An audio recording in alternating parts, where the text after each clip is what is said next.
bienvenidas, bienvenidos, bienvenidas al Instituto de Investigaciones Jurídicas de la UNAM. Ya está con nosotros también Emanuela Borsiaquielo, coordinadora del seminario junto con Lucía Melgar y una servidora.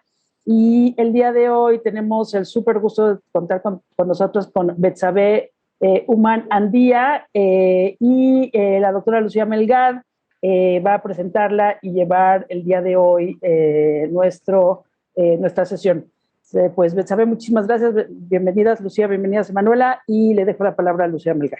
Bueno, buenas tardes, me da muchísimo gusto darle la bienvenida y agradecerle su participación en este seminario a Betsabe Human, quien es Assistant Professor en la Universidad de St. Catherine en St. Paul, Minnesota, en Estados Unidos. Ella es peruana. Tuve el gusto de conocerla en el Colegio de México, donde hizo una maestría en estudios de género. Además, tiene una licenciatura en literatura por la Universidad Nacional Mayor de San Marcos, en Lima. Hizo otro magíster, una maestría en escritura creativa en la Universidad de Nueva York, también en Estados Unidos, y un doctorado en la Universidad de Literatura en la Universidad de Tulane.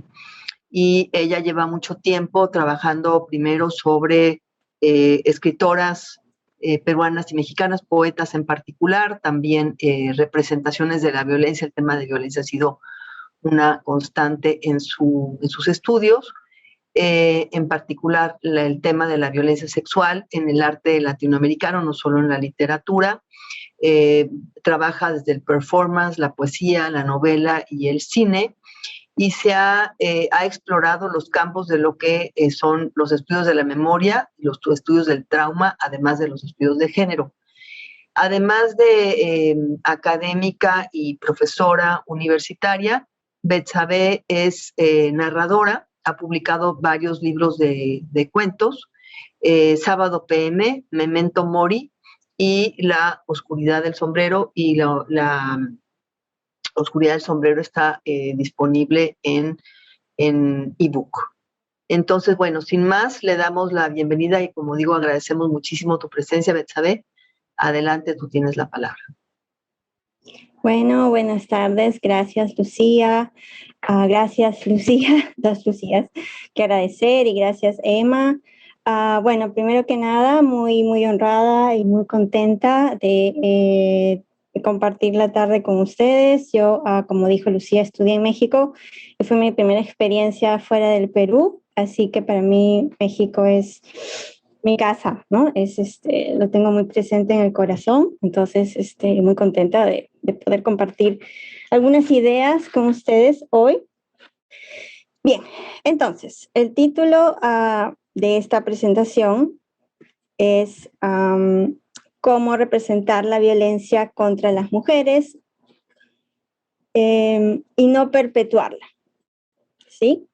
Y un poco que esta inquietud surge de una suerte de experiencia, una vivencia personal, un malestar principalmente, que me ha ocurrido a lo largo de muchos años, cuando he leído libros o visto películas en las que se abordaba el tema específicamente el tema de la violencia sexual, en que yo me sentía incómoda con la manera en que se representaba, porque más que ilustrar o denunciar algo, sentía que había una suerte de,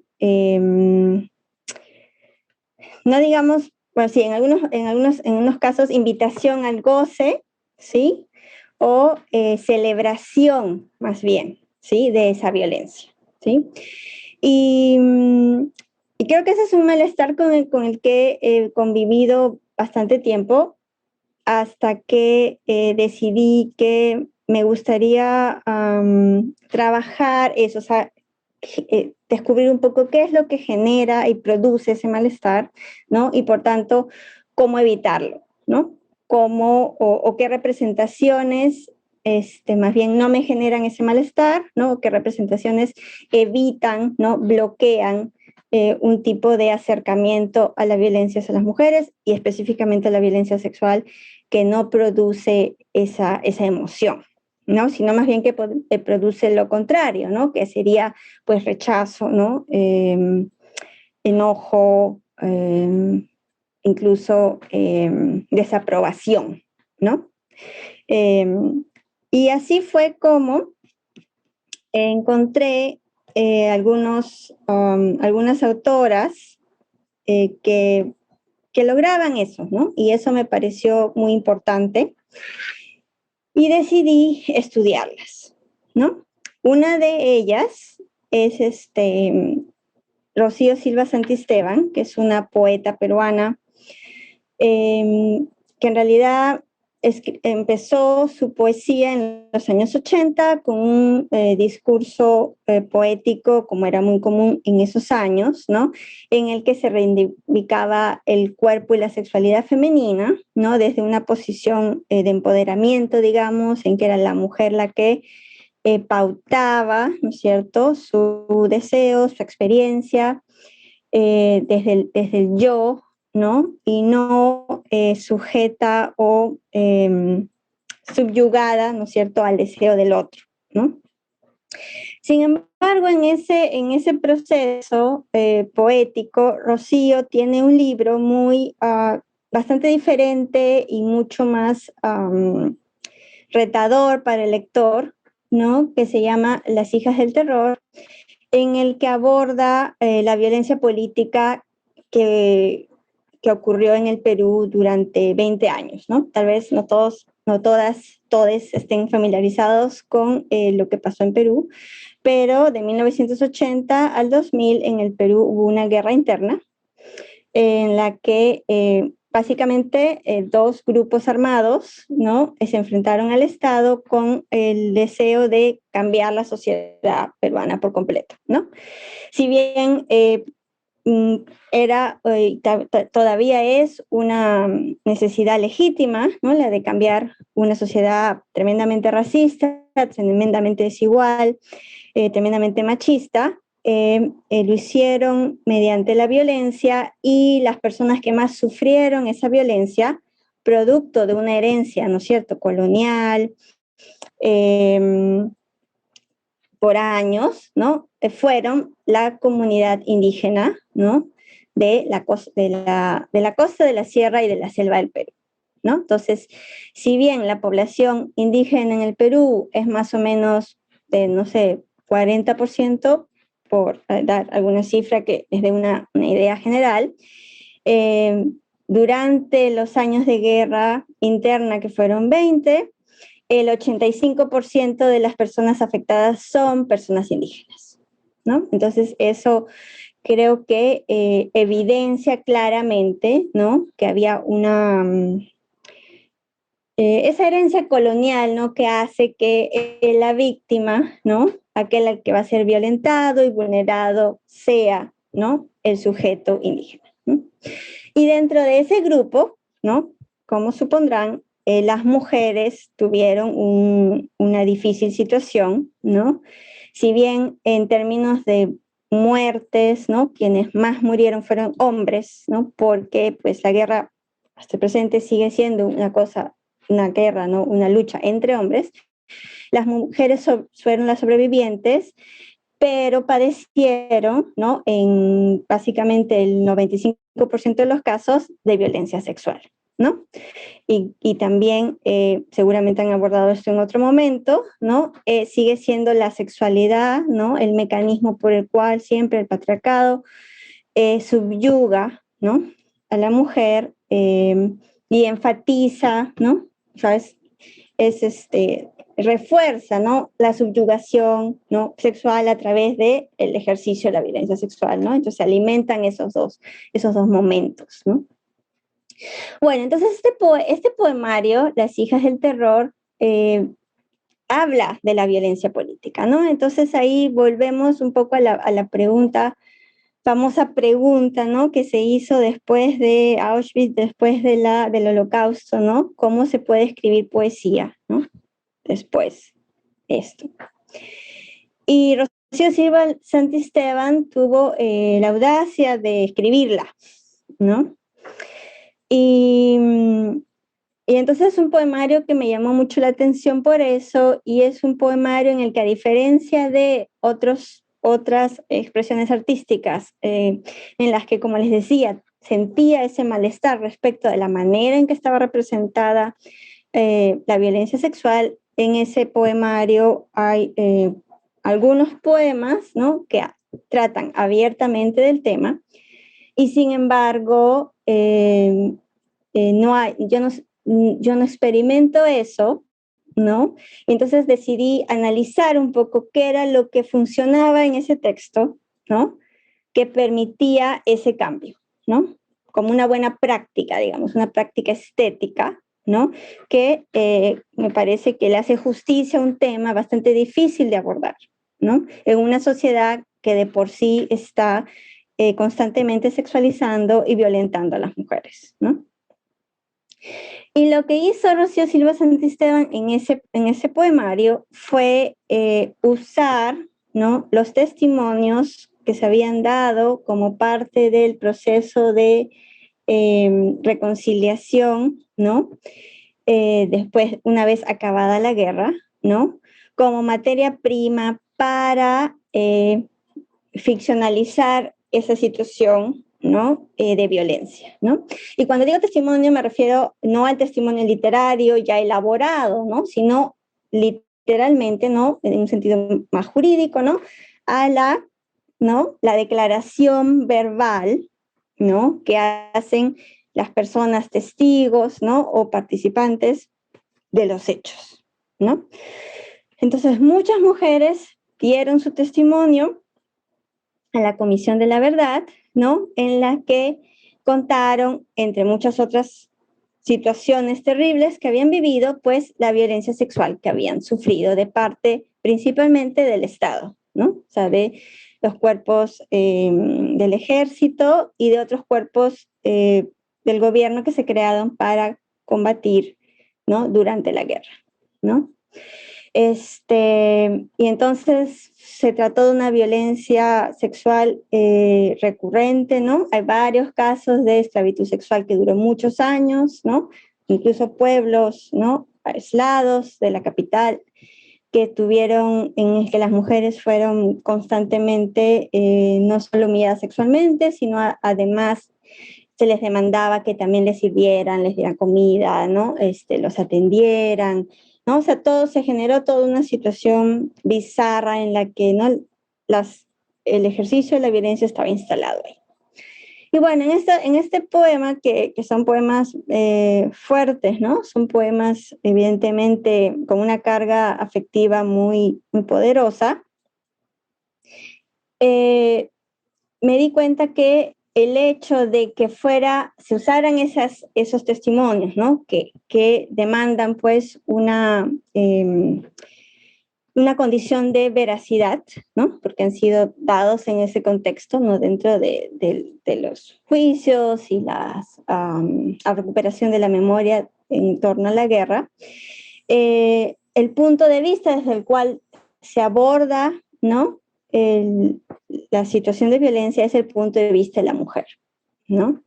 Es claramente el punto de vista de la mujer. Y entonces, cuando la violencia sexual, me di cuenta en ese momento, se aborda claramente desde el punto de vista de la mujer, no hay duda de que se trata de un crimen, no hay duda de que se trata de un ejercicio de poder, no hay duda de que se trata de un hecho, obviamente, aprensible, repudiable, injusto, ¿no? Y entonces mi hipótesis era que esas otras representaciones ante las cuales yo sentía cierto malestar eran representaciones en las que había cierta ambigüedad, y es la ambigüedad la que permite que tú dudes, no digas, bueno, pero ¿será que de verdad pasó esto? ¿Será que ella tal vez, no? O sea, todas esas preguntas que conocemos bastante bien, que la sociedad eleva frente a un caso de violencia, ¿no?, para deslegitimar el caso de violencia como violencia, ¿no?, y como crimen, ¿no? Entonces, ese uso del testimonio que remite a un hecho de verdad, que además sobre todo para el público peruano, surge de una situación concreta que mucha gente conoce, es más, mucha gente ha vivido y mucha gente se puede identificar con ella, ¿no? Entonces no hay duda del hecho histórico, no hay duda de la situación, del contexto de guerra en el que se dio, y además no hay duda de que estamos ante un crimen, de que estamos ante una situación en la que la mujer sufrió, fue violentada, fue vulnerado sus derechos, ¿no? Y eso permite, eso está permitido en esta representación poética, en este caso, porque es el punto de vista de ella, la voz de ella, incluso a veces las palabras literales de ella, ¿no? Las que se utilizan como materia prima, ¿no? Desde ese descubrimiento me sirvió mucho y lo encontré con diferencias, ¿no? Pero también con varias similitudes en el caso de otra artista latinoamericana que se llama Regina José Galindo. Regina José Galindo es una artista de performance guatemalteca, ¿no? Que también optó por, entre muchos otros de los temas que ha abordado, ¿no? Pero también tiene una agenda muy clara respecto de los feminicidios y la violencia hacia la mujer que ocurrieron en Guatemala durante los 36 años de guerra interna que vivió, y en otras partes del mundo, ¿no? De hecho, ahorita mismo ella está haciendo un performance vinculado a los feminicidios en Alemania. Resulta que cada 8 minutos es asesinada una mujer en Alemania, ¿no? Entonces, un poco para romper con esta suerte de lógica también colonial, bajo la cual, ¿no? Se mira Latinoamérica, se mira estos países como aquellos, ¿no? Países bárbaros en los que estas situaciones ocurren, pero esas situaciones se están destapando también en el mundo, ¿no? Como una pandemia, ¿no? Una pandemia de violencia terrible que existe además hace mucho, mucho tiempo en nuestras sociedades, ¿no? En la sociedad moderna, ¿no? Entonces, bueno, Regina José Galindo abordó ese tema en distintas situaciones, pero me interesó sobre todo cómo lo representa en relación con la guerra que ocurrió en Guatemala, ¿no? En el caso de ella, me basé en 2 piezas de performance que ella trabaja. Una se llama Mientras ellos siguen libres, y la otra se llama La verdad. La performance Mientras ellos siguen libres, que es del 2007, en esa performance ella está embarazada, ¿no? Y la performance consiste en que ella está en un catre, ¿no? Atada a un catre con cordones umbilicales reales, ¿no? Y está, digamos, abierta de piernas, abierta de brazos, atada a un catre desnuda, ¿no? Y la fuente de esa escenografía, ¿no? Surge también de un testimonio dado a la Comisión para el Esclarecimiento Histórico, que es la Comisión de la Verdad en Guatemala, ¿no? Que se dio también después, ¿no? De que acabó la guerra y se firmó la paz en 1996, ¿no? Entonces, en esa como parte de los testimonios que se recogieron, muchas mujeres declararon, ¿no? Similar a lo que ocurrió en el Perú, que habían sufrido violencia sexual de parte del ejército, ¿no? En el caso de Guatemala, el 98% de los casos de violencia sexual está adjudicado a los agentes del Estado, ¿no? Y una cosa que se enfatizaba en ese testimonio era que violaban a las mujeres embarazadas, ¿no? Que como producto de la violación, perdían, ¿no? El embarazo se diluía, y además muchas de ellas, la mayor parte de ellas, quedaban infértiles, ¿no? A raíz de una violación evidentemente brutal, multitudinaria y todo, ¿no? Entonces, además del elemento del testimonio, ¿no? Que también sirve en el caso de Regina José Galindo como la materia prima, y nuevamente aquí recalco, estoy hablando de testimonios jurídicos, ¿no? O sea, la versión verbal, ¿no? De haber estado en una situación de testigo, ser víctima, ¿no? Y no al testimonio literario. Además, ella, ¿no? En el caso de performance, pues está en el lugar de esas mujeres, ¿no? Ella como una mujer guatemalteca, mestiza, ¿no? Y embarazada, ¿no? Está ahí, ¿no? Para un poco que mostrar, ¿no? Al público que estuvo presente o que fue a ver la performance, ¿no? Ese escenario, ¿no? Que armado bajo el cual ocurrieron las violaciones, ¿no? Un poco en contra de la versión oficial que decía que habían sido accidentes, ¿no? Casos aislados, ¿no? Que habían ocurrido, ¿no? Entonces, ella, digamos, que se pone en lugar de estas mujeres, ¿no? Está ahí en representación, pero no solo en representación, sino en el mismo lugar, en el mismo espacio, ¿no? Simulando, ¿no? Esa escenografía de la violación. ¿Mm? Y nuevamente aquí, pues el hecho de que se use un testimonio y que el testimonio es la fuente que alimenta esto, otra vez remite, ¿no? a la veracidad de los hechos, y se ve el cuerpo de Regina, en este caso desnudo, el feto obviamente alterado, ¿no? Por la situación, ¿no? Y entonces simplemente el espectador tiene que imaginar, ¿no? La magnitud y el daño, ¿no? Que se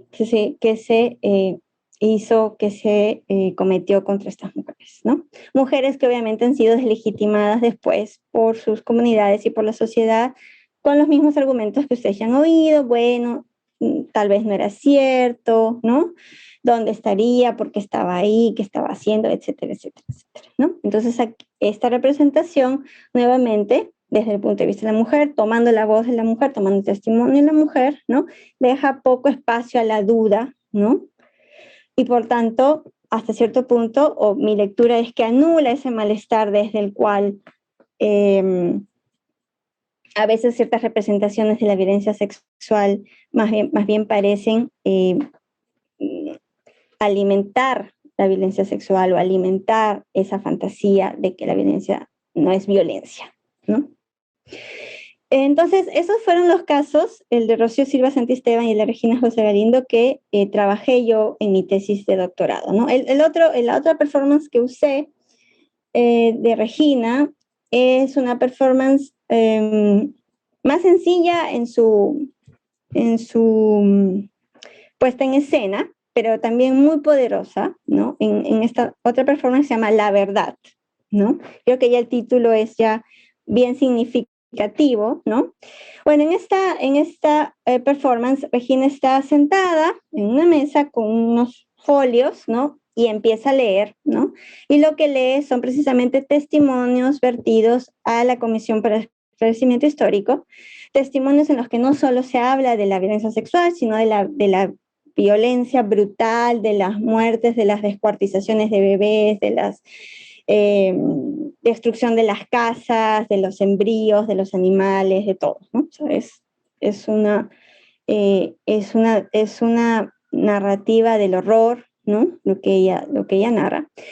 Y esa narración dura más o menos 70 minutos, y cada 5 minutos viene un dentista con una jeringa y le inyecta anestesia, ¿no? A la boca, ¿no?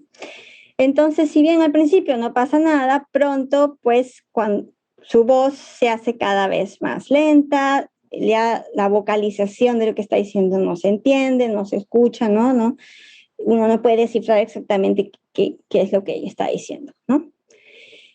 Y esa performance me parece también tremendamente poderosa, ¿no? En cuanto expresa parte de las formas de silenciamiento, ¿no? Que se da cuando las mujeres quieren hablar de la violencia y quieren hablar de la violencia sexual expresamente, ¿no? Hay como esa deformación de su voz, ¿no? Siempre hay algo que se intenta tergiversar, algo que se intenta callar, ¿no? Algo que se intenta finalmente desaparecer, ¿no?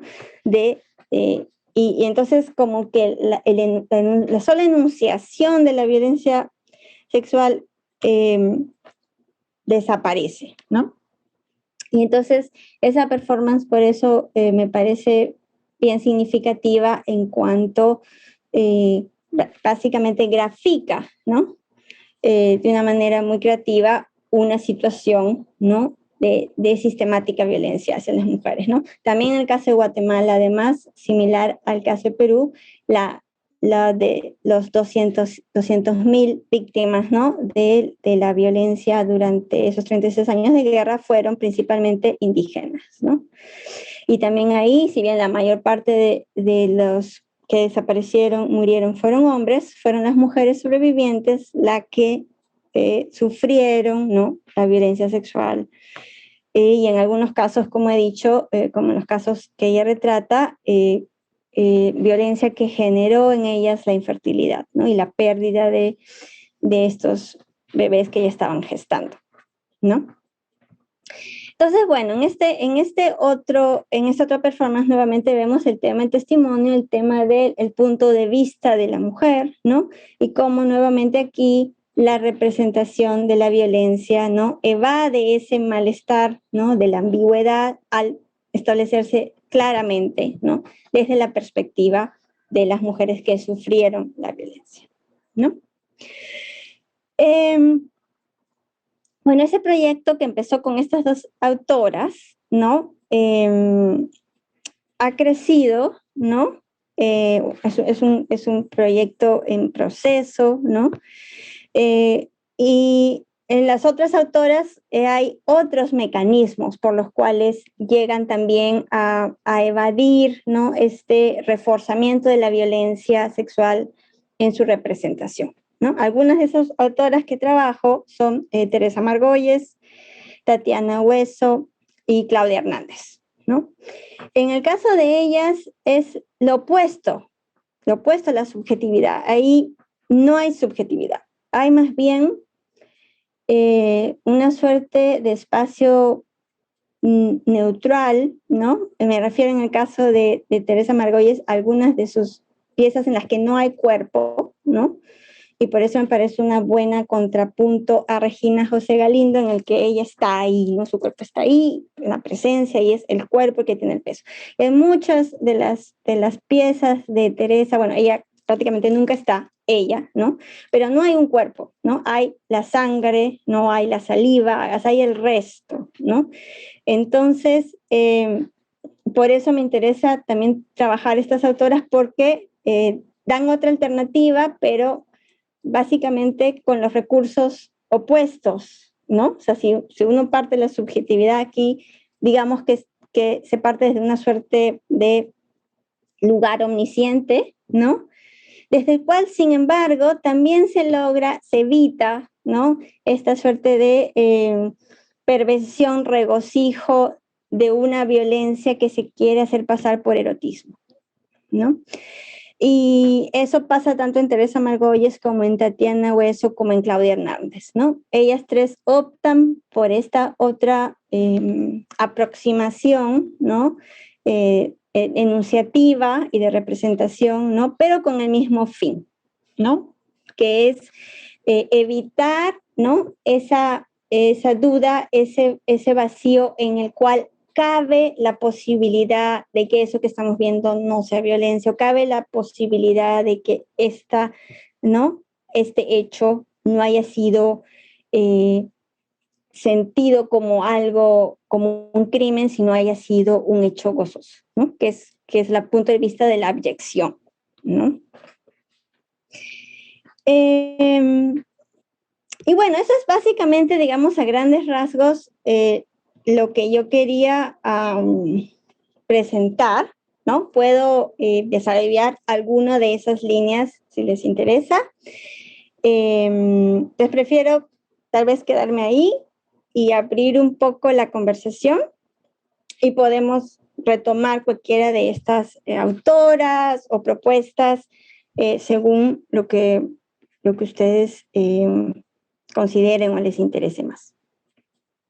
Betsabe, muchas gracias por abrir la conversación y por proponer una conversación sobre este tema tan complicado y también tan importante, porque creo que precisamente una de las preocupaciones que tenemos quienes trabajamos el tema de violencia y de todo lo que tiene que ver con representaciones de violencia es que efectivamente hay una tradición, primero, de ocultamiento de la violencia sexual, que ya conocemos, ¿no? El tema de la seducción, en vez de hablar de violación, y también el tema de la representación, el problema de la representación de la violencia sexual, efectivamente, como tú lo estás diciendo, como goce, que viene por esta mirada masculina desde la cual generalmente se representa. Y si no es una mirada masculina, digamos, porque está escrita por un hombre, es una mirada social, ¿no? Que tiende a poner a la mujer en una posición de estigmatización y de víctima, ¿no? Pero no de víctima, digamos, subyugada, sino de una víctima a veces complaciente. Entonces creo que sí es un tema muy, muy relevante el que nos estás compartiendo. Y creo que no es casual que partas de autoras que tratan sobre la violencia política y la violencia bélica, digamos, la violencia interna, ¿no? La situación de guerra interna, como es el caso de Perú y Guatemala, o como fue el caso de los Balcanes, podríamos decir, ¿no? Pensando en cómo la violación no es que se haya convertido en arma de guerra en los últimos años, sino que era arma de guerra, pero de alguna manera se ha vuelto más sistemática quizás en las guerras modernas o en las guerras más recientes, ¿no? Entonces creo que estás poniendo puntos sobre un problema muy, muy, muy importante, que además lo vemos también incluso en la representación del feminicidio, ¿no? Cómo se representan los cuerpos de las mujeres asesinadas, que muchas veces han sido previamente violentadas sexualmente. Y en este sentido, pues creo que estás planteando algo muy importante.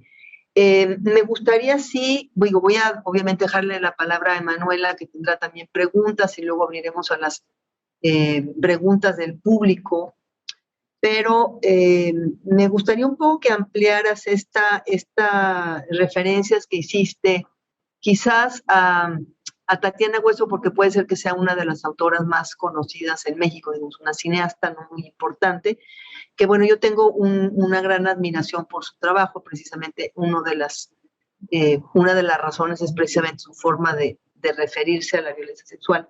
Pero me gustaría que tú nos ampliaras un poco, ¿no?, tu acercamiento a Tatiana Hueso, por un lado, y después, bueno, que también habláramos un poco más de las formas de hablar del cuerpo femenino violentado cuando ese cuerpo sí está presente, ¿no? Que ahondáramos un poco más en cuáles son las formas en que se puede evitar esa duda que tú estás planteando. No sé si quieras contestar o le damos la palabra primero a Emanuela, como tú prefieras. Sí, voy a hablar un poquito más sobre, bueno, a mí Tatiana me parece fabulosa, me encanta, ¿no? No me voy a referir a la última de sus producciones, porque esa no la he visto todavía, pero quiero verla, y precisamente viene pronto el Festival de Cine Latino y estoy cruzando los dedos para que traigan, ¿no?, su más reciente largo. Pero los dos, ¿no? Yo veo varias similitudes en sus dos previas películas, ¿no? Películas documentales, ¿no? La primera, ¿no?, el lugar más pequeño del mundo, el lugar más chico del mundo, ¿no? Está basado también en los testimonios, ¿no? Ahí vemos básicamente las voces, ¿no? O sea, el protagonista primero es la voz, ¿no? Tanto en ese como en Tempestad, ¿no? Tenemos la voz en primer lugar, ¿no? Y también creo que ella evita el cuerpo, ¿no? Evita mostrar, ¿no? Porque ya además, creo que cuando comenté al principio de dónde surge mi interés, yo creo que hay una saturación, ¿no?, de representaciones de violencia, ¿no?, que nos incomodan, creo yo, directamente a las mujeres, ¿no?, porque nos invitan a gozar con la violencia, ¿no? Nos invitan a aceptar la violencia, ¿no? Creo que hay un exceso de ese tipo de representaciones. Entonces yo creo que la elección de Tatiana es, ¿no?, consciente, ¿no?, de ese exceso, y ella evita, ¿no?, deja la voz, ¿no?, deja la voz y al lector, ¿no?, que cree su propio imaginario, o que más bien rehúse, ¿no?, rehúse crear una visión, una imagen de eso, ¿no? Y la voz es tan poderosa, ¿no? En esas películas, ¿no? Pero la segunda, sobre todo, ¿no? Porque la primera es, bueno, sobre este hecho en El Salvador, de este pequeño pueblo que fue desaparecido, ¿no? Por haber sido acusado de comunista, ¿no? Y es un poco la voz de los sobrevivientes que regresan y lo vuelven a poblar, ¿no? Y bueno, todo lo que ocurrió, la desgracia, la devastación, ¿no? Pero al mismo tiempo la esperanza, ¿no? De volver y reconstruir, ¿no? Y usar la voz como no solo como una herramienta, ¿no? Sino como un arma, ¿no? Para no olvidar y para no repetir esos hechos, ¿no? Pero el segundo, ¿no? En Tempestad, en el que todas las historias son sobre mujeres, ¿no? Y todas las historias son sobre violencia sexual y todas las historias son en México, ¿no? Yo confieso que al oírlo, al verlo, fue desgarrador, ¿no? O sea, me era insoportable verlo, ¿no? O sea, en muchos momentos. Y bueno, ahora que lo cuento, vuelvo a vivirlo, ¿no? O sea, es tremenda, o sea, es de una magnitud las historias que ella cuenta, ¿no?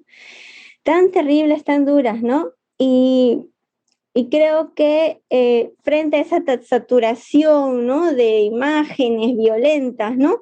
La sola voz, o sea, es algo así como, yo siento que es volver a la raíz, ¿no? Es volver al origen, ¿no? A la simplicidad de algunos elementos, ¿no? Creo que es un aprendizaje en tantos niveles, ¿no? O sea, en el nivel simbólico, pero también en el nivel bajo el cual pone la llaga, ¿no? Sobre un discurso moderno bajo el cual el ser humano, ¿no? Produce tecnologías que supuestamente, ¿no? Nos hacen avanzar, que supuestamente nos llevan hacia, ¿no? El progreso, lo mejor, la modernidad, como lo quieran llamar, ¿no? Y al contrario, ¿no? Esos artefactos vienen a violentarnos, vienen a atacarnos cada vez más, ¿no? Y ella también usa muchos elementos de la naturaleza, ¿no? Entonces creo que son dos cosas que van paralelas, ¿no? Ese regreso a los elementos de la naturaleza, pero también a los elementos del cuerpo, a los elementos de lo humano, ¿no? Y la voz, ¿no? Es claramente uno de esos principales elementos, ¿no? Entonces creo que ella articula muy bien, ¿no? Esas estrategias, ¿no? Y bueno, para los que no han visto esa película de Tempestad, cómprense un paquete grande de Kleenex porque es realmente desgarrador, ¿no? Desgarrador lo que ella plantea, ¿no?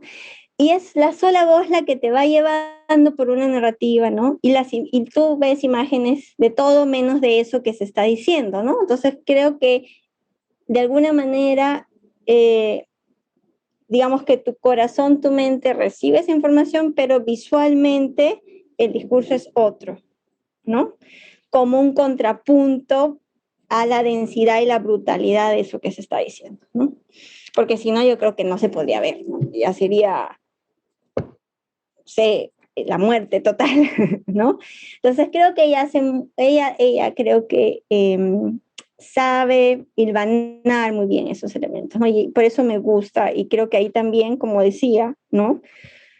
Digamos, desde una poética completamente diferente, ¿no? Logra evitar, ¿no? Ese malestar bajo el cual parece que nos están invitando, ¿no? A gozar o a aceptar la violencia como un hecho normal, como un hecho hasta de placer o erótico, ¿no? Y bueno, ahora que mencionas lo del cuerpo, sí, de hecho algunas de sobre todo en el caso de Regina José Galindo, digamos que hay también ¿no? Ciertas aproximaciones que más bien critican su uso del cuerpo, ¿no? O sea, ellas no ven lo que yo veo, ¿no? O mi lectura, como se las he presentado aquí, sino que bajo esa mirada, cualquier representación del cuerpo femenino, cualquier presencia del cuerpo femenino, especialmente si ese cuerpo femenino desnudo, ¿no? Y va a ser siempre una invitación, ¿no? A Bueno, sí, a un tipo de objetivación de la mujer, a un tipo de objetivación sexual, de lo erótico y la violencia como una suerte de, no sé, como una abyección que no está en la mirada, sino en el cuerpo, ¿no? O sea, para esa lectura, la abyección no viene de quien ve la obra, sino que el cuerpo, ¿no? Ya es abyecto, ¿no? El cuerpo desnudo femenino ya lo es, porque la sociedad lo ha, o sea, precisamente porque esa saturación, ¿no?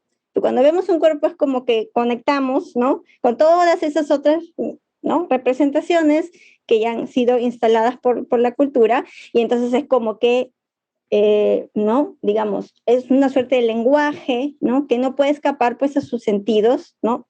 En esa red, ¿no? Entonces, digamos, siguiendo con esa analogía, es como que yo quisiera que a partir de ahora yo digo casa y ustedes piensen en pato, ¿no? O sea, para esa lectura es como el lenguaje, ¿no? Una palabra está en una red, entonces tú no puedes simplemente decir que esto ya no es, porque la red, finalmente, ¿no? Esas relaciones son las que determinan el significado, ¿no? Bueno, lo cual yo no creo que Regina no sepa, ¿no? Que el cuerpo puede caer, ¿no? En esa lectura, yo creo que precisamente sabe y por eso utiliza estos otros elementos, ¿no? Que, digamos, que limitan la opción de que tú optes por esa mirada abyecta, y que en todo caso, si lo haces, te sientas mal, te sientas culpable, ¿no? O sea, de verdad vas a ver esto y vas a creer, ¿no? O vas a pensar, ¿no? Que esto fue un hecho aislado, o que vas a pensar que alguna de estas mujeres, ¿no? Gozó, ¿no? Siendo violada por soldados, ¿no? Atada, ¿no? Y en las circunstancias además en que se ven las cosas, ¿no? Entonces, y esto que ustedes dirán, ay, pero ¿quién habrá dicho eso? No, seguramente que no. Es literal, está literalmente en los juicios que se hicieron. Solo hubo 2 personas a las que se le siguió un juicio, ¿no? Por violencia sexual. Y en uno de esos juicios, el acusado, ¿no? Cuando las mujeres están dando su testimonio, ¿no? Y diciendo cómo habían sido los hechos, el acusado dice, literalmente, dice, ahora no vengan a decir que no les gustó si ustedes estaban gozando. O sea, literalmente eso dice, o sea, no es que yo estoy exagerando, no, sino eso dice, o sea, que desde la mirada de esta persona no hubo violación, porque para él todas las mujeres gozaron, pues, ¿no? Lo pasaron bien, ¿no? Entonces yo creo que estas piezas no ignoran esa red de significados, sino más bien añaden elementos, ¿no? Para que el lector, el espectador, ¿no? Reconozca la densidad de ese sentido y las implicancias éticas, ¿no? Y morales, ¿no? Y políticas y coloniales de esa lectura, ¿no? Y tenga herramientas de salida, ¿no? De escape, de un tipo de interpretación que se nos quiere inculcar como la única, ¿no? Y la única y la aceptable, ¿no? Y que creo que es precisamente ¿no? Está en la cuna de la pandemia de violencia que viven las mujeres por años, ¿no? Porque aceptamos esa mirada, porque la sociedad acepta esa mirada, ¿no? Como verdadera y como posible, y por tanto no la discute, no se enfrenta a ella, ¿no? No sé si respondo tu pregunta. Claro que sí, creo que sí, la respondes muy, muy bien y además pones el dedo en algo muy central, que es esa visión del cuerpo femenino como si fuera el objeto, bueno, como si fuera la cosa o el objeto del deseo por sí mismo, fuente de tentación, pero a mí mientras estabas hablando estaba pensando, bueno, entonces vamos a justificar que siempre el cuerpo femenino esté tapado, ¿no? Para que nadie pueda pensar que es un cuerpo abyecto, cuando efectivamente es la mirada social la que está planteando esta interpretación, ¿no? Del desnudo, incluso, porque como digo, hay teorías sobre la diferencia entre un cuerpo desnudo y o sea, una representación del cuerpo humano desnudo, y otra es la idea del desnudo en sí, ¿no? O sea, como hay dos cosas distintas. Y bueno, le quiero dar la palabra a Emma, pero hay una pregunta que tiene que ver directamente con lo que estamos discutiendo, que pusieron en el chat, que me voy a permitir leerte, porque creo que tiene que ver directamente con lo que estás señalando ahorita, ¿no? Pregunta Ángela Valdés Jara, ¿cómo lograr que el cuerpo femenino sea visto como algo estético en el arte y no una cosificación? ¿Y cómo lograr desenganchar de la violencia sexual lo erótico como un elemento? Perdón, ahorita te digo qué más dice, está como cortado. Bueno, básicamente es eso, ¿no? El problema de estética versus cosificación y violencia sexual y erotismo. Entonces, quizá por eso la leo, porque está relacionada con lo que estás diciendo ahorita. Sí, yo creo que una de las claves para mí, en todo caso, la que a mí me interesa explorar es a las mujeres artistas, ¿no? Creo que en ese tema las mujeres, por lo pronto las que yo he encontrado que son las mujeres las que se ven llamadas a combatir ese tipo de representación, y son las que creo que han logrado más efectivamente, ¿no? Han hecho un proceso previo, me parece, ¿no? Feminista, ¿no? O en todo caso de desmachización, despatriarcalización, ¿no? Porque todos surgimos en una sociedad machista, ¿no? Y creo que hay mayor necesidad, mayor urgencia en algunas artistas de hacer ese camino. No todas, ¿no? De hecho hay varias que no lo hacen, que hacen lo contrario, ¿no? Pero bueno, creo que esa urgencia, esa necesidad permite mayores caminos creativos, ¿no? Entonces, por eso a mí me interesa trabajar con artistas mujeres, ¿no? Artistas mujeres, ¿no? Porque creo que, y no creo que sea nada reprochable, ¿no? El hecho de que se puedan identificar con ese cuerpo, ¿no? Que se puedan identificar con una representación que a ellas mismas las está oprimiendo, ¿no? Que a ellas mismas les está incomodando, ¿no? Entonces, creo que esa es una motivación muy poderosa, ¿no? Para encontrar estas alternativas a la representación, a esa representación tan agresiva, tan violenta, tan molesta, la verdad. Yo, además, hubo un momento en mi vida que veía muchas películas y sobre todo visualmente, ¿no? Creo que tenía hasta fobia de ir a una película y leía las reseñas para estar segura de que no iba a haber ninguna escena de violencia, porque ya sentía que no podía haber una escena más, ¿no? Y siempre hay una escena más, siempre hay otra, siempre, ¿no? Es un camino infinito que no termina, ¿no? Entonces, ya creo que me he hecho un poco más estricta, ¿no? Y digo, no, pues no voy a ver esta película. Puede ser el masterpiece, ¿no? Y yo no la voy a ver, ¿no? Porque opto por no verla, ¿no? Y no me importa que me digan que se ganó todos los premios del mundo. No, para mí una película que no logra, ¿no? O que cae en un lugar como tan trillado y tan, sí, sencillo, ¿no? Hasta cierto punto, un lugar común, ¿no? No puede ser la mejor película, el masterpiece, no. Me rechazo esa lectura, ¿no? Entonces creo que también tenemos poder como eso, como lectores, como espectadores, para contribuir, ¿no? A que no se normalice ese tipo de representación, ¿no? O sea, no creo que solo recaiga en los autores, en los artistas, ¿no? También el lector, ¿no? El espectador, el ciudadano común, la ciudadana común, los ciudadanos comunes tienen el derecho, ¿no? De moldear hasta cierto punto eso que aceptamos o no aceptamos, ¿no? Y ahora también hay que hacerlo más no solo con las películas, sino con las series, ¿no? Porque ahora hay esta doble, ¿no? Esta nueva área, digamos, ¿no? De la representación tan fuerte, ¿no? Y también ahí, otra vez, ¿no? Ese mismo camino, esa incomodidad que vivía en el mundo del séptimo arte, también ocurre, ¿no? O sea, obras que aparentemente escucho y me dicen, ah, mira esta serie que es tan buena y tan feminista, sí, y a los 5 minutos digo, ¿esto? ¿De verdad? No, y no quiero y no lo voy a ver, ¿no? Pero, y, ¿no? Él siempre es, pero, no, sí, pasa esa escena, pero luego, no me importa, ¿no?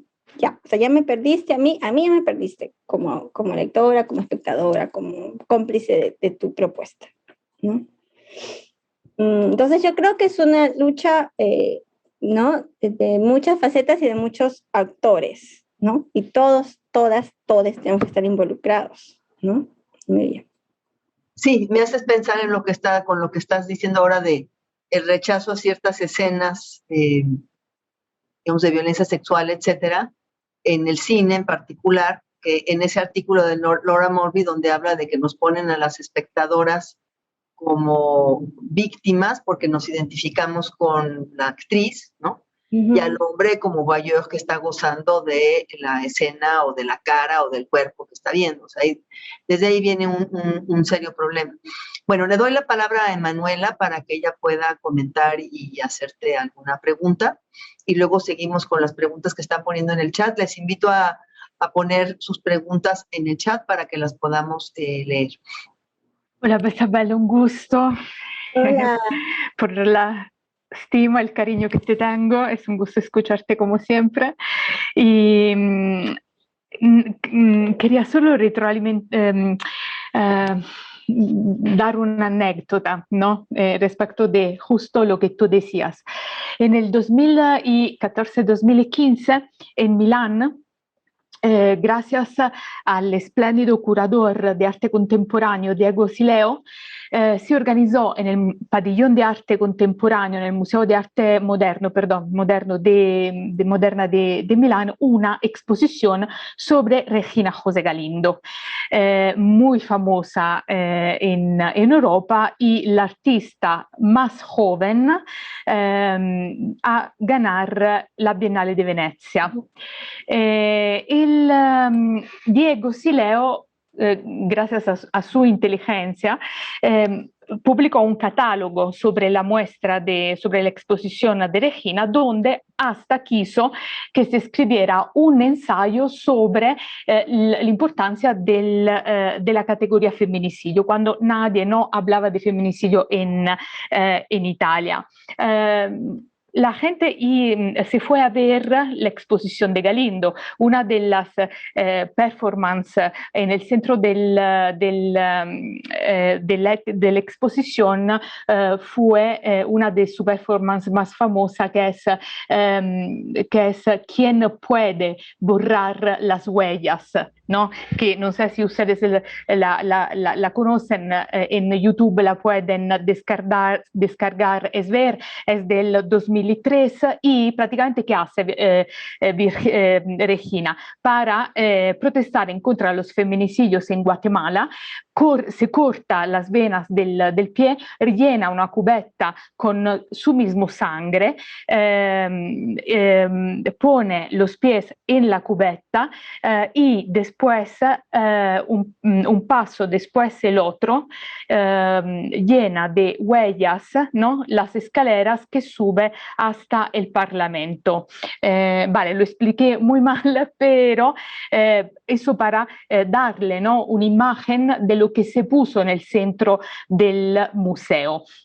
Las personas que asistieron a la exposición se quedaron indignadas, porque cuando hay una mujer artista que no cosifica a las mujeres, que no hace un mensaje victimizante sobre la violación sexual, cuando hay una potencia política enorme, ¿no? Desde Teresa Margolles hacia Regina José Galindo, el público dice: che eso non è arte. Il catalogo, ¿no?, fue distribuito y yo escribí sobre feminicidio en este catálogo. ¿Y qué hicieron? Cortaron las hojas sobre feminicidio en el catálogo de arte, diciendo que eso no era un ensayo por un catálogo de arte.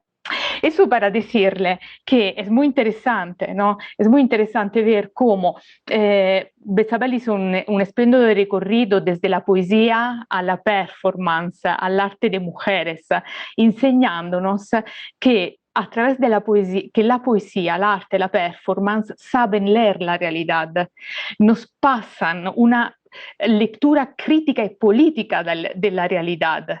Y cuando las mujeres, como productoras de conocimiento a través del arte, hacen una poesía que son antenas de la realidad, dicen y afirman que eso no es arte. ¿No? Hasta se podía llevar un caso a un tribunal de justicia, visto que estamos en el Instituto de Investigación Jurídicas, explicando por qué Regina José Galindo hace lo que hace en Ciudad de Guatemala y no solo, ¿no? Y Teresa Margolles. Y me encanta que Betzabel hizo esta resonancia, ¿no? Creó esta gramática de resonancia desde Regina José Galindo a Margolles, porque la segunda exposición en Milán fue sobre Teresa Margolles y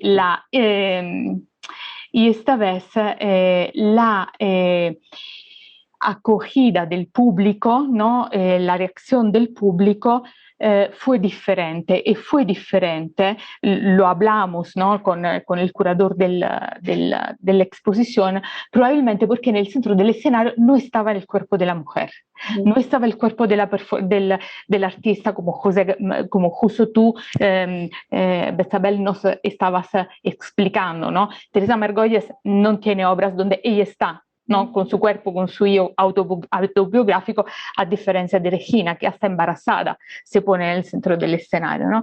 Y eso era muy interesante. Quería preguntarte, hablaste de diferentes autoras, ¿no?, que son pero autoras de diferentes generaciones. Y quería preguntarte qué diferencia hay, ¿no? ¿Qué diferencia has reflexionado de sus expresiones artísticas, de su capacidad de lectura política de la realidad entre artistas de diferentes generaciones, ¿no? Y te leo para lo que, no sé, Lucía, puedo leer lo que hay en el chat. María Carmen escribe, te pregunta, ¿hay estudios, investigaciones sobre las violencias religiosas de las iglesias sobre los cuerpos de las mujeres?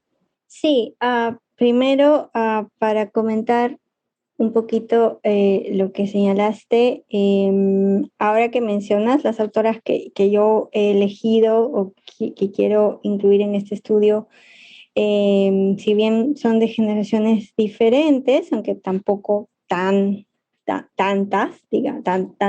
lejanas, ¿no? Digamos que todas son pues de los 65 para ahora, ¿no? 70 para ahora, sí tienen ellas la experiencia de la guerra, ¿no? O sea, la guerra es un detonante en casi todas su obra, ¿no? Evidentemente las ha marcado, ¿no? Y hablando de guerra en un sentido muy amplio, ¿no? O sea, claro, en el caso de los países en Centroamérica y Perú, que hubo una, ¿no?, llamada así guerra interna, ¿no?, durante tales años, ¿no? Pero también México, ¿no?, que si bien no está en un estado de guerra, ¿no?, finalmente, ¿no?, las muertes de las mujeres, los feminicidios y la constante violencia hacia la mujer da a entender, ¿no?, otro tipo, ¿no?, de contexto, ¿no?, tal vez no catalogado así, pero en el que finalmente la violencia se ejerce, ¿no?, de manera constante, ¿no? Entonces creo que eso es lo que tal vez más que su generación pesa esta experiencia de la guerra, ¿no? Muchas veces no son ellas las que han vivido la guerra en carne propia, digamos, pero su familia, ¿no?, o la comunidad, ¿no? O sea, una sociedad que ha atravesado por situaciones de guerra así tan largas, ¿no?, por muchos años, ¿no?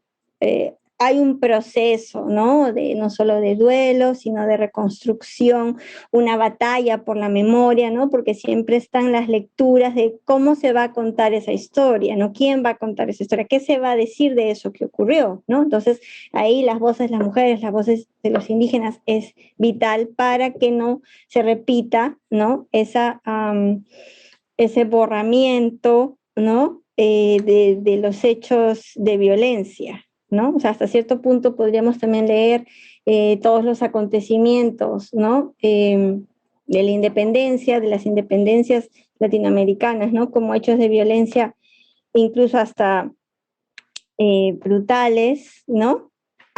Contra las comunidades indígenas que no tuvieron el protagonismo, ¿no? Que debieron tener en estos procesos, ¿no?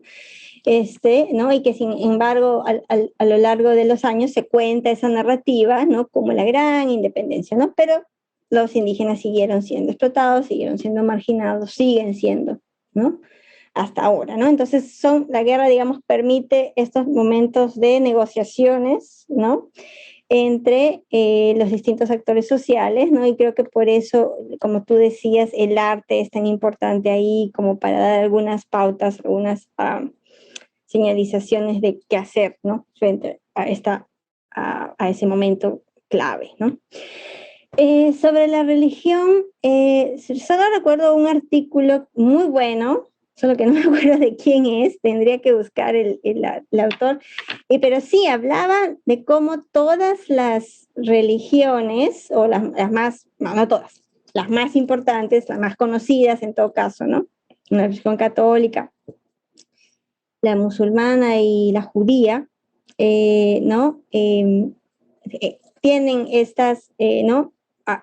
Hasta cierto punto incluyen una sujeción y cierta violencia respecto de la mujer y recuerdo sobre todo el caso de la religión católica, ponían el ejemplo de este pasaje de la Biblia en el cual para probar, no sé quién es, Abraham o cuál, para probar, ¿no? Su lealtad a Dios tiene que matar a su hijo, ¿no? Entonces o sea, ese artículo analiza eso, ¿no? Esa pasaje concreto de la Biblia y dice cómo eso es una violencia contra la mujer, porque la mujer, ¿no? Había gestado al hijo, ¿no? Había criado al hijo, parido al hijo, criado al hijo, y ella no tiene voz y voto ni nada respecto de, ¿no?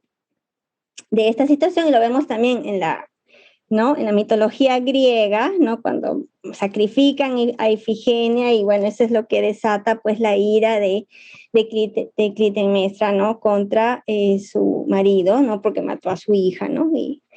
Entonces, claro, digamos que el artículo se preguntaba qué hubiera pasado si en vez de preguntarle a Abraham, ¿no? Que mate a su hijo para probar, que le hubieran preguntado a la madre, mata a tu hijo para probarme a mí tu lealtad, ¿no? Entonces, y el artículo un poco hace ese mismo recorrido con todas estas otras parábolas bíblicas, que ahorita no las recuerdo, pero que es muy interesante, ¿no? ¿no? Y entonces, ¿cómo la misma idea, ¿no? De divinidad, de religiosidad, sería completamente otra, ¿no? Si en esas parábolas, pues no se le preguntara al hombre, sino a la mujer, ¿no? Y en relación con su relación con el hijo, bueno, ¿qué cosas nos abre, qué caminos nos abre respecto de, no sé, pues de estas grandes preguntas de la lealtad, religiosidad, etcétera, ¿no? Tengo que buscar ese artículo, está en algún sitio, pero tal vez si googleamos, no sé, ¿no? Abraham y religión y todos esos elementos surjan, ¿no? Porque a veces así se encuentran cosas, ¿no? Pero es el único texto que recuerdo en este instante que habla directamente sobre el tema. Ahora, después está, bueno, seguro, no es porque hable de la religión en sí misma, pero creo que explica muchas cosas, ¿no? Que luego van a repercutir en tantos otros elementos sociales, entre ellos la religión, pues Calibán y la bruja, ¿no? O sea, creo que básicamente lo que explica Federici ahí, ¿no? De la lucha por los saberes, ¿no? Es lo que va a alimentar luego todas las instituciones modernas, entre ellas la religión, ¿no? Y además ella dice que se sigue persiguiendo, ¿no? las mujeres por las mismas causas que en ese momento, ¿no? Y que de hecho lo que estamos viviendo es que en realidad nunca se ha dejado, ¿no? Se ha dejado esa visión básicamente de la mujer como, ¿no? La bruja, el demonio, ¿no? La que conlleva básicamente un saber, ¿no? Que es el saber que obviamente el patriarcado y bueno, luego el capitalismo, y ¿no? Entonces ellos quieren, ¿no? Y que esa lucha, pues es finalmente la lucha que está en la base, ¿no? De lo que llamamos religión, de lo que llamamos ciencia, de lo que llamamos medicina, ¿no? Entonces, yo recomendaría, ¿no? Ese texto, pues, como básico, ¿no? Como para entender las dinámicas dentro de distintas instituciones. No importa si tal vez no tenemos un estudio específico sobre eso, pero creo que ese texto da un marco amplio, ¿no? Y bien claro, ¿no? De qué es lo que se está discutiendo y qué se está debatiendo, ¿no? En relación con la mujer en estos distintos espacios sociales, ¿no? A mí me gustaría, mientras tanto, preguntarte cómo te acercaste teóricamente a este estudio, ¿no? Que si estás usando básicamente teoría feminista o teoría del trauma, o como qué tipo de acercamientos te han sido más útiles para este estudio, que en realidad es muy complejo y supongo que tiene que ser transdisciplinario. Sí, bueno, es un proyecto en proceso, o sea que como estoy todavía precisamente tratando de juntar las herramientas que necesito, pero sí, muchas de las discusiones sobre la lucha por imponer una narrativa, ¿no? Que es en realidad imponer una memoria, ¿no? De los hechos, ¿no? Me sirven porque como están vinculados al tema de la guerra, ¿no? Es como que después de la guerra, ¿no? Hay la necesidad de contar, ¿no? A cierto punto una necesidad entre épica, pero también de identidad, ¿no? O sea, que pasa por una necesidad identitaria de saber qué es lo que ha pasado, y saber por qué se ha luchado y por qué se ha perdido, por qué se ha ganado, o qué estaba en juego, ¿no? En ese momento, ¿no? Como parte de un proceso de duelo y de cerrar un trauma, ¿no? Entonces, como ahí la memoria y el trauma se juntan, ¿no? Porque muchas veces esas historias, esas memorias son memorias traumáticas, ¿no? En el contexto de la guerra, pues la mayoría lo son, ¿no? Y además me parece que estos estudios de memoria también han cobrado bastante protagonismo ahora en que esas mismas luchas se dan no solo en las situaciones de guerra, sino, digamos, en el ámbito de la política contemporánea, ¿no? O sea, cuando vemos situaciones que se han vivido recientemente, ¿no? En Brasil, en Estados Unidos, especialmente frente a una narrativa bien autoritaria, ¿no? Y hasta cierto punto fascista, ¿no? De querer borrar al otro, ¿no? De prácticamente eliminar la sola posibilidad de que hay otra manera de ver las cosas, ¿no? Ayuda a entender cómo se negocian, ¿no? esos recuerdos, ¿no? Esas que finalmente son representaciones de la realidad, ¿no? Que van a impactar, ¿no? En la sociedad que de ese momento y en la sociedad, ¿no? Que va a continuar, ¿no? De ese momento, ¿no? Y creo que se hacen importantes también porque han sido una herramienta para que las voces, a diferencia de otros momentos en la historia, para que las voces marginales no desaparezcan, ¿no? Porque pues cuando hablamos de memoria, cada quien tiene su propia memoria y también tiene derecho a que esa memoria, ¿no? Y que ese recuerdo y que esa lectura de los hechos quede, ¿no? Sea escuchada, ¿no? Y entonces ahí están las grandes luchas, ¿no? Porque por lo menos puedo hablar un poquito más del caso del Perú, que es el caso pues que más conozco y en el que estoy además involucrada afectivamente, ¿no? Hay situaciones, todos estos casos que he contado, ¿no? Surgen pues de situaciones reales, ¿no? De mujeres que han experimentado traumas muy profundos, ¿no? Y una cosa positiva que pasó durante el momento en que se creó y se formó la Comisión de la Verdad fue que se hicieron audiencias públicas, ¿no? Entonces, después de 25 años, 20 años de que habían ocurrido los hechos, muchas personas, especialmente mujeres indígenas, fueron, ¿no?, a dar su testimonio a la nación, digamos, ¿no? Y entonces era un hecho súper simbólico y poderoso para ellas y para la nación, ¿no?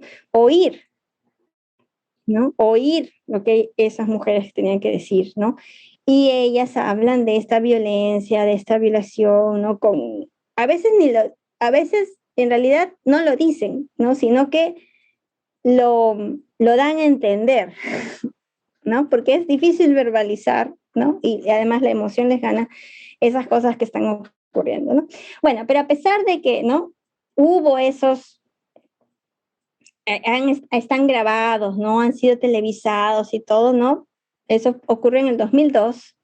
En el presente, ¿no?, hay toda una agresiva campaña de parte de del lado más radical de la derecha en el Perú, que quiere borrar, ¿no?, esas narrativas, y entonces su lógica es todos son terroristas, ¿no? Todos, ¿no? Hablar de eso es ser terrorista. ¿Por qué quieres hablar de eso? Quieres hablar de eso porque es terrorista. Entonces, básicamente, o estás con ellos o eres terrorista, ¿no?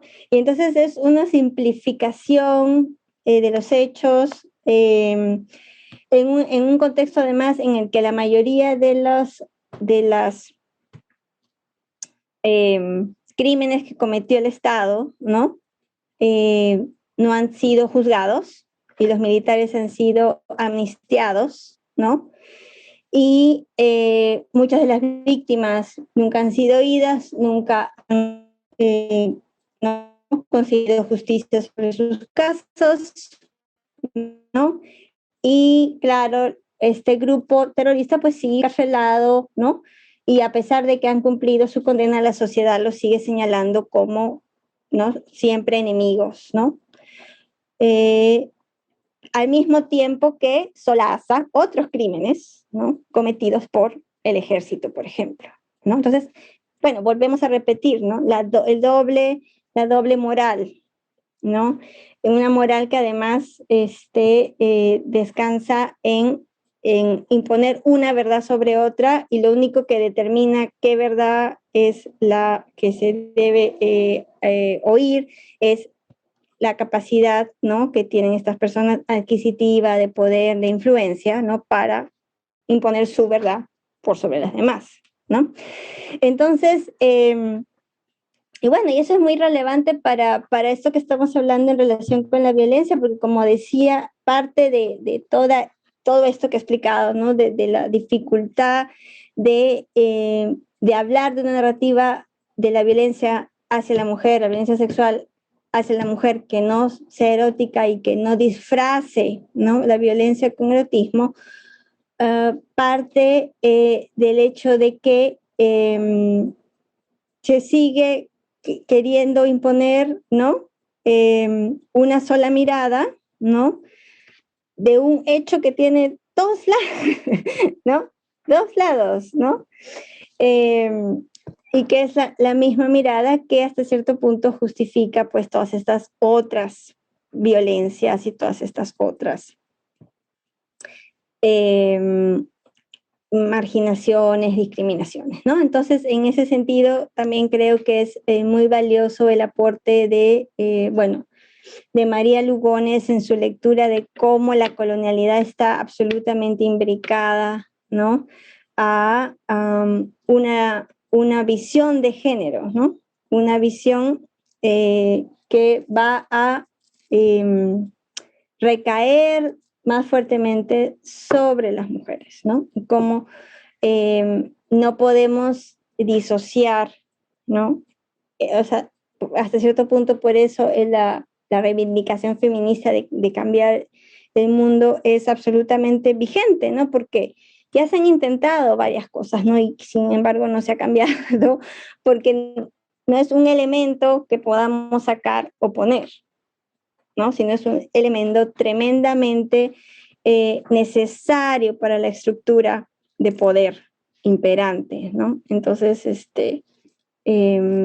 a menos que ataquemos, ¿no?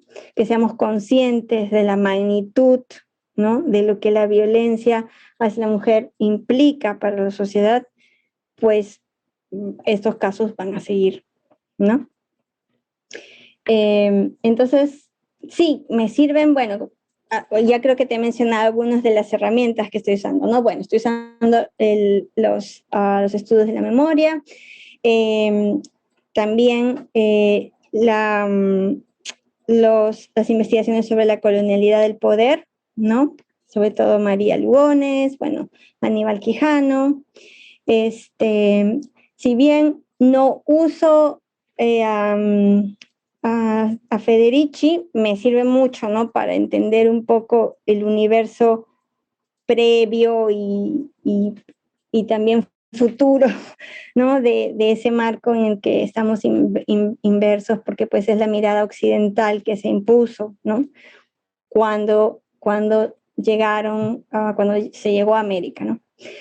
Y que además a mí me parece absolutamente vigente y más vigente que nunca en este momento, ¿no? Y además revitalizada sobre todo por los bicentenarios, ¿no? Sobre todo ha habido una nueva pregunta sobre la independencia, sobre finalmente los procesos que han seguido. Y en muchos casos lo que se ve es que nada ha cambiado en 200 años en el sentido más profundo. Claro que han cambiado muchas cosas, ¿no? Pero son cosas hasta cierto punto superficiales, ¿no? Porque en el fondo se continúa pues un racismo, ¿no? Que surgió, que viene de esa, ¿no? Un machismo que surgió, que viene, ¿no? Y que simplemente ha cambiado de color, ha cambiado de forma, ¿no? Pero se mantiene, ¿no? Y que es algo que también se vive aquí en los Estados Unidos y que cada vez cobra mayor protagonismo también en relación con la población afroamericana, ¿no? También es nuevamente otro, ¿no? Racismo tan involucrado en una maquinaria de poder que no se puede sacar sin que toda la maquinaria se destruya, ¿no? Por eso es tan complejo, tan difícil, ¿no? Lo que se vive aquí por la población afroamericana y bueno, ya no se diga de la población nativa americana que ya ni siquiera está en la discusión, ¿no? Precisamente porque incluso está más silenciada, ¿no? Como parte de todos esos procesos, pues, ¿no? Coloniales que no se han abandonado y que más bien han ido cambiando de rostro, pero pues se mantienen, ¿no? Entonces, esas lecturas también me ayudan, ¿no? A un poco usar estos ejemplos como yo le llamo buenas prácticas, ¿no? Pero creo que son aprendizajes estéticos, ¿no? Pero que finalmente nos dicen mucho sobre la sociedad que queremos construir y los retos, ¿no? Que significa construirla, ¿no? Y yo creo que lo simbólico es vital en cualquier nuevo proyecto de país, de mundo, de sociedad que queremos, ¿no? O sea, si somos capaces de imaginarlo, creo que vamos a, en algún punto, ser capaces de crearlo, de hacerlo realidad, ¿no? Pues sí, esperemos que así sea, que la imaginación nos ayude. Emanuela, te paso la palabra. No, nada, Isabel, quería preguntarte, visto que tú eres profesora justo en Estados Unidos, ¿no? Disculpa, a lo mejor te podrá parecer una pregunta banal, pero cuando en clase, ¿no? Visto que estamos desde la UNAM, ¿no? Desde la universidad, cuando en clase presentas los trabajos de esas artistas y de esas poetas, ¿cuáles son las preguntas más frecuentes que te hacen? ¿Son la nueva generación? ¿Son los estudiantes?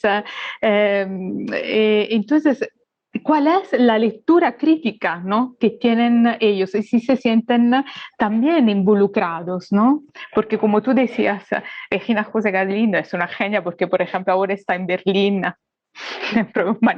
haciendo visible, ¿no? Cuánto nos cruza todo el mundo, ¿no? El feminicidio.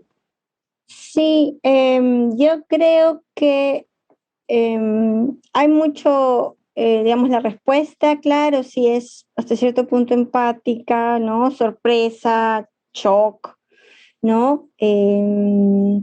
Como hay un desconocimiento de estas autoras y de estas poéticas, pues hay curiosidad. Pero creo que bueno, muchas de las clases bueno, que se dictan, no solo yo, sino otros profesores, profesoras, relación con Latinoamérica, tiene el gran reto de hacer hacer de alguna manera que esa realidad no solo se vea y se cierre como si, ¿no? Como si no hubiera una relación entre eso que están viendo y su propia realidad, ¿no? Porque creo que esa es la lectura más común, la más fácil y la más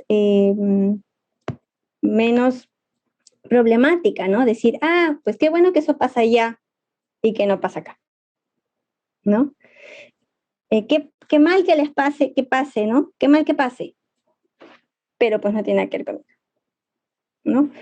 Porque además es una lectura errada, ¿no? Errada, ¿no? Sí tiene que ver, ¿no? O sea, si con un lugar tiene que ver, pues tiene que ver con el centro del capitalismo mundial, ¿no? Más que con ningún otro sitio en el mundo, ¿no? Entonces es un reto muy grande, ¿no? Abrir, ¿no? Una puerta aún más vasta, ¿no? Para que una lectura crítica y autocrítica sea posible, ¿no? Porque creo que este tipo de representaciones como el que hace Regina, ¿no? Sobre todo Regina, no pueden ser leídas así en el contexto en el cual, ¿no? La guerra que vive Guatemala, la guerra que ha vivido todo Centroamérica, pues está directamente vinculada pues a la intervención, ¿no?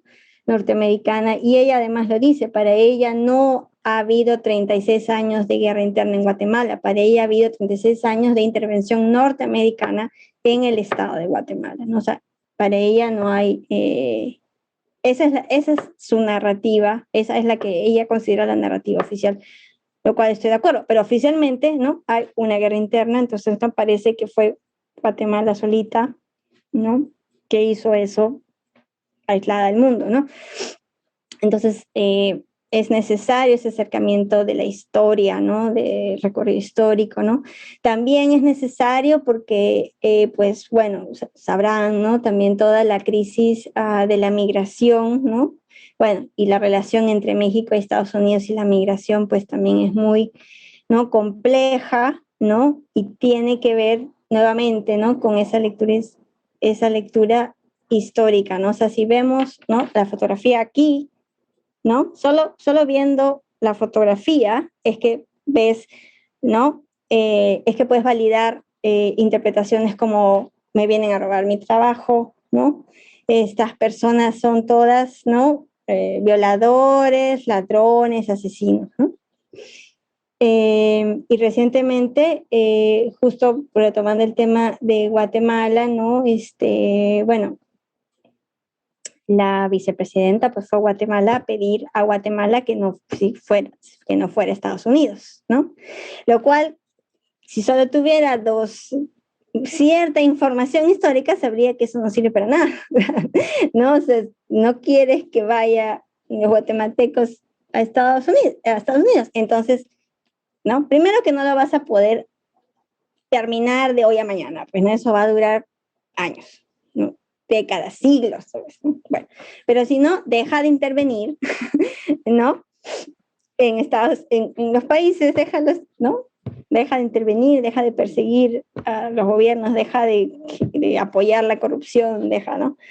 Entonces, ¿no? Es bien hasta inocente, hasta este punto tonto, ¿no? O sea, vas a perder tu tiempo para decir qué, para qué, por qué, ¿no? O sea, ahí vemos, y eso lo dice una representante de supuestamente la izquierda radical, ¿no? O sea, entonces creo que parte del gran reto de los académicos que están en Estados Unidos es abrir los ojos a una realidad que obviamente no se quiere ver porque es más cómodo mirar para otro lado, ¿no? Gracias, Betsabe. Le voy a dar la palabra a Lucía Rafael. Tiene creo que algunas preguntas también. Gracias, Tocaya. Antes que nada, qué maravilla, qué genial tenerte con nosotros y qué fuerte todo el contenido de lo que abordas. Muchísimas gracias.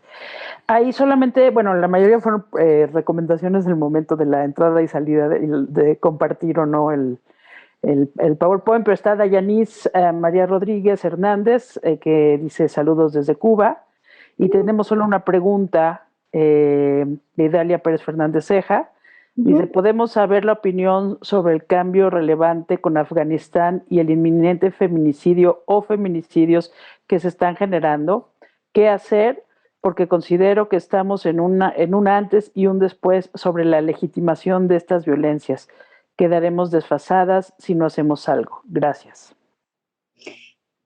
Sí, no sé, no me atrevería a ir tan profundamente sobre un caso que realmente no conozco, pero simplemente sabiendo pues la historia intervencionista, ¿no? De Estados Unidos, que nunca ha sido exitosa, ¿no? Siempre ha sido nefasta, ¿no? Pues podemos suponer que va a ser una lucha muy dura, ¿no? Para el pueblo afgano y que definitivamente las mujeres y las feministas pues han quedado en la situación más vulnerable, ¿no? ¿Qué se puede hacer? Bueno, se puede hacer lo que cada quien aporta, creo, ¿no? Desde su trinchera, digamos, ¿no? Parte de lo que yo intento, bueno, es eso, abrir este tipo de preguntas respecto del arte, pero también este tipo de preguntas respecto de nuestra contemporaneidad, ¿no? Creo que si nos formamos como lectoras y ciudadanas y ciudadanos críticos, pues también tenemos nuestro círculo de influencia y digamos como bola de nieve eso puede ir influyendo en otros, ¿no?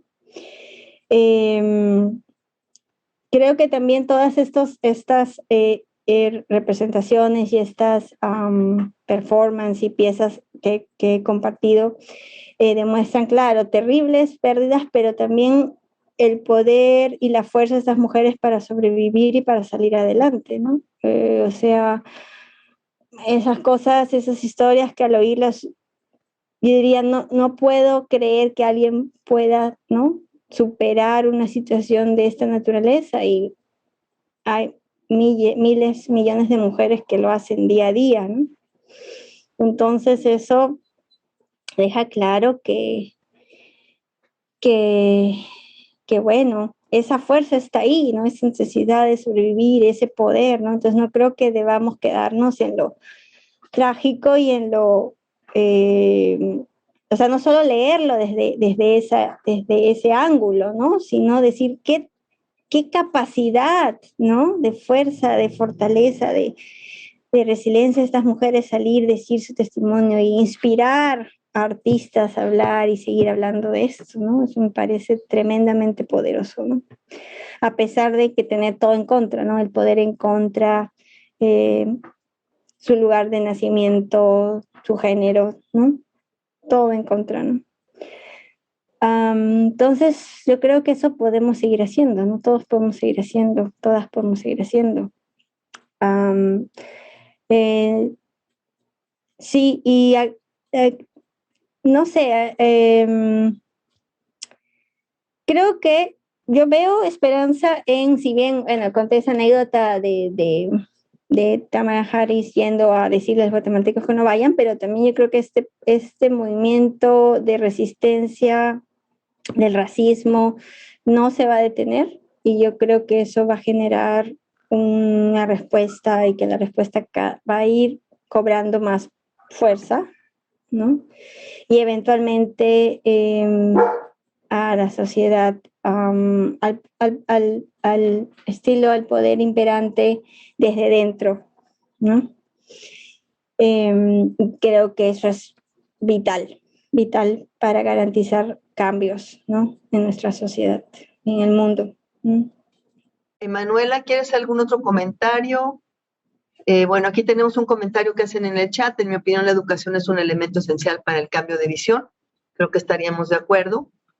Y bueno, y creo que precisamente la pregunta que te hizo Emanuela sobre la docencia, ¿no? Tiene mucho que ver con este trabajo que hacemos quienes damos clase, de tratar de hacer esas preguntas a veces muy complicadas, ¿no? No, Lucía, solo agradecer muchísimo, Betsabel, la verdad, de este panorama, ¿no? Y agradecer mucho de intercruzar, ¿no? Diferentes artistas que nos dan y poetas que nos dan un escenario más complejo, ¿no? De cuanto en realidad de la América Latina y Caribe tenemos que hacer el esfuerzo de ver siempre más allá de la fragmentación por país, sino ver el cuadro regional hoy en día como es, ¿no? Y eso es muy importante, ¿no? Sobre todo en el escenario político donde, como tú dices, Estados Unidos sigue actuando con las mismas políticas. Nada, solo agradecerte muchísimo. Sí, bueno, yo también reitero que me siento muy honrada y muy contenta de haber compartido la tarde con ustedes, y de, bueno, compartirle mis ideas y algunos de los proyectos en los que estoy ahorita embarcada. Proyectos a largo plazo, porque toma bastante tiempo, ¿no? Hay que quitarle tiempo al trabajo para hacer investigación y para, bueno, pensar, ¿no? Sí, para pensar. Bueno, Betsabe, yo antes de terminar, quería leerte otro comentario que hay aquí. Profesora, solo agradecer sus valiosos conocimientos, esta información tan dura, poder verla a través de las vidas poderosas y artísticas que nos compartió. Sí, creo que es muy importante compartirnos estas experiencias de este trabajo de estas otras artistas y los estudios que tú estás haciendo. Y antes de cerrar y de veras agradecerte muchísimo nuevamente, en nombre también del Instituto de Investigaciones Jurídicas, quisiera recordarle a las personas que nos están escuchando, y sé que algunas entre ellas te han leído, ¿no? Que pueden leer tus cuentos, en particular La Oscuridad del Sombrero, en la editorial Et al, que tiene un ebook que se puede conseguir a través de Amazon y otros medios, ¿no? De conseguir libros electrónicos. Y ojalá, no sé, el año que viene vengas a hablarnos de tu literatura, porque me gustaría mucho que ya nos hablaras tú. Tenemos la suerte de que no solo eres académica, sino también escritora, entonces que tú nos hables de tu literatura pronto. Muchísimas gracias, Isabel. Sí, bueno, gracias por tus palabras, gracias a las tres por la invitación, y bueno, a todas las 109 personas que estuvieron aquí oyendo, les agradezco infinitamente, y siempre contenta de estar hablando con mis colegas y amigas mexicanas, que las tengo siempre presentes. Bueno, pues muchas gracias. Les invitamos a que el mes próximo asistan. El 8 de septiembre. Pues entonces, Leila Troncoso, el 8 de septiembre a la misma hora, Ese mes por las fiestas cambiamos la fecha, pero pues esperamos que nos puedan acompañar, están todas y todos invitados. Y bueno, pues muchas gracias a todas y buenas tardes.